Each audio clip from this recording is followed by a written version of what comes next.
Nah, halo kawan, berjumpa kembali seperti biasa di channel YouTube si Amang ya. Nah, kali ini si Amang akan membahas tentang kebun singkong. Nah, pembahasan yang akan dibahas kali ini adalah kebun singkong yang ditanam tanpa dipupuk ya, namun tetap tumbuh dengan baik dan subur tentunya. Nah, kenapa saya katakan kebun singkong ini tidak dipupuk ya? Nah, karena kebun singkong ini ditanam di area yang sebelumnya ini adalah kebun bambu ya. Nah, lalu kemudian kebun bambunya ditebang secara habis dan areanya dibersihkan ya. Nah, habis itu daun-daun bambu sisa penebangan itu dibakar ya.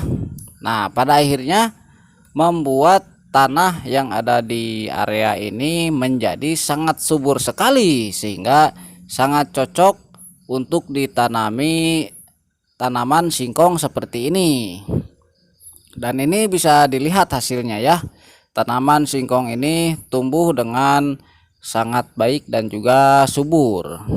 Nah, untuk penanamannya sendiri memang ini tidak seluruh area ditanami ya, hanya sebagian saja. Nah, ini bisa dilihat pohonnya sangat subur sekali. Nah, untuk jarak tanamnya sendiri ini seperti biasa ya. Kalau pohon singkong itu rata-rata sekitar 80 cm sampai 1 meter ya untuk jarak tanamnya. Dan tentu saja sebelum menanam tanahnya ini digemburkan terlebih dahulu ya, agar tanahnya ini tidak keras dan juga humus-humus yang terdapat di dalam tanah ini agar tercampur dengan baik.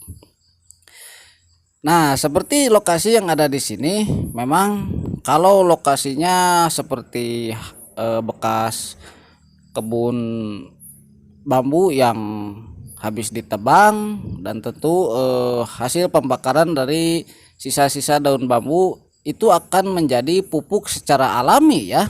Nah, ini bisa dilihat kondisi tanah di sini sangat subur dan kebetulan juga pada awal penanaman singkong ini masih terdapat curah hujan ya, walaupun tidak lama lagi kedepannya mungkin akan memasuki musim kemarau, tapi ini sudah tumbuh ya.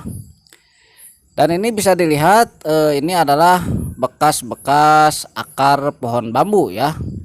Nah, ini bisa dilihat memang bambunya memang mau dibersihkan ya. Mungkin ini kedepannya akan menjadi lahan pertanian ataupun juga akan dibangun sesuatu ya, entahlah. Nah, sekarang kita hanya fokus untuk membahas pertumbuhan tanaman singkong ini yang tumbuh secara subur tanpa dipupuk sama sekali. Nah, memang saya juga dulu pernah melakukannya ya, menanam singkong di tempat seperti ini ya, dan tanpa dipupuk memang hasilnya maksimal sekali. Nah, selain di area bekas pohon bambu ya ataupun juga kebun bambu, nah bekas kebun-kebun lainnya juga bisa ya untuk ditanami bambu seperti ini dan tanpa dipupuk juga pohon singkongnya akan dapat tumbuh dengan baik. Nah, namun ada namunnya ya atau ada tapinya. Nah, ini kedepannya kalau misalnya kita menanam terus-terusan tanaman singkong ini, tentu kandungan pupuk ataupun juga media tanam ini akan habis juga ya. Sehingga untuk kedepannya kalau sudah berkali-kali ini tetap harus dipupuk ya. Ini mungkin hanya satu ataupun dua periode saja tanaman ini tidak dipupuk. Nah, kalau misalnya ditanam secara terus-menerus dengan tanaman singkong ini contohnya, nah tentu kedepannya harus tetap dilakukan pemupukan agar tanaman singkong bisa tumbuh dengan maksimal. Nah, memang untuk periode pertama ini saya katakan sebagai bonus saja ya, dari sisa-sisa humus daripada pohon bambu ya. Nah, tentu dengan kondisi yang seperti ini tidak akan terlalu merepotkan ya. Dan untuk perawatannya sendiri, ini hanya perlu melakukan perawatan pembersihan tanaman-tanaman pengganggu lainnya ya, agar tidak berebut sumber makanan ataupun juga sumber vitamin untuk tanaman singkong ini. Nah, oke ya kawan-kawan, itu saja video kali ini tentang singkong yang tetap tumbuh subur walaupun tanpa dipupuk. Mudah-mudahan videonya bermanfaat. Terima kasih sudah menonton. Sampai jumpa lagi.